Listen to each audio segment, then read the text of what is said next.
I also just want to talk about sensory boxes or sensory kits. So when any families that I work with, I always encourage families to have sensory kits at home, but then I also encourage schools to have a very similar kit within the classroom or within the nursery setting as well. And also, if a child has a hospital appointment, sometimes it can be helpful to bring a few items from the sensory kit into that appointment with you, just to help the child feel calm in the unusual environment. So sensory kits should be bespoke to the individual. In schools, previously, I have recommended if schools are tight on budgets, of having a generic sensory kit that all the children can access. And that's really good because it makes it more inclusive, and the child with sensory processing differences are not so aware that they're using the kit for themselves, and it's perceived as something that's more generic for everybody. I think with COVID and because of the pandemic that we've had, it's making it more difficult to have generic items in the classroom.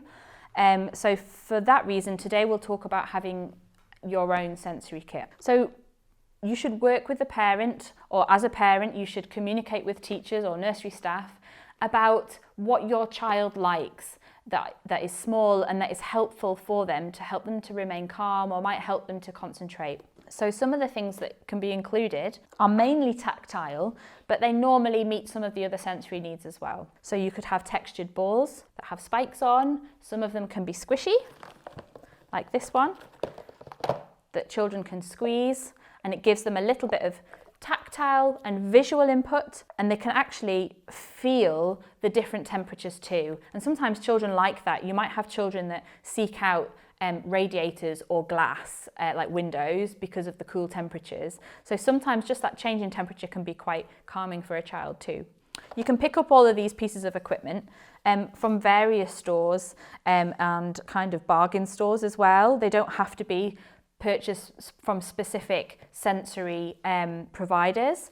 All we would say is that you look for the CE kite mark and make sure that you review the pieces of equipment that are in the box regularly to make sure that they're not going to pose a hazard to the child. So you can have little bits of ribbon in there. A lot of children we see, or a lot of children in general, particularly young children, like kind of tags and smooth different textures. So having a selection of just material offcuts can be helpful in there for children to kind of just feel and explore when they need something to concentrate on. Theraband is also really good. So you can buy this in rolls, and I often encourage schools and nurseries to get rolls of this. It comes in different resistances, and you can encourage children to simply just pull on it, and they get lots of nice deep pressure proprioceptive work through their arms.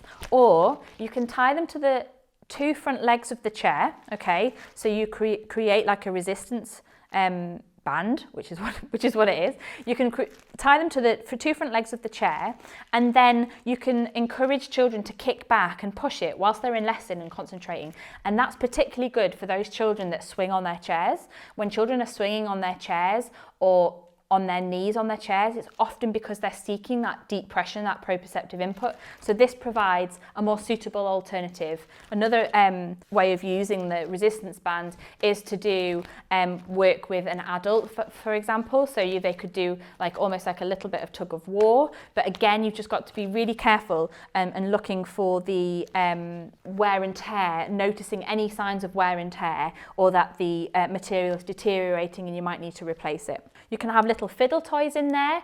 Fidget spinners are particularly popular in sensory kits. And if you think back about when Cheryl was talking about vestibular input and how watching spinning things can give children some of that vestibular input, sometimes a fidget spinner is good. It's helpful for some children that need that little bit of visual input. But any kind of little fidget items, that kind of give the fingers and the hands something to work on, to give a little bit of proprioception, can actually be really helpful for some children to concentrate in class or to have a little bit of time out in nursery or at home. You can also get Therapeutic, and Therapeutic is a really good piece of equipment to have in your kits.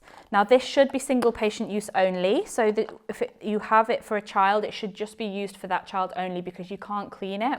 And again, this comes in different resistances. So this is a particularly firm one, and some children will love this. You will know if you've got a child that likes high resistance things, or you can get it in quite a soft resistance too.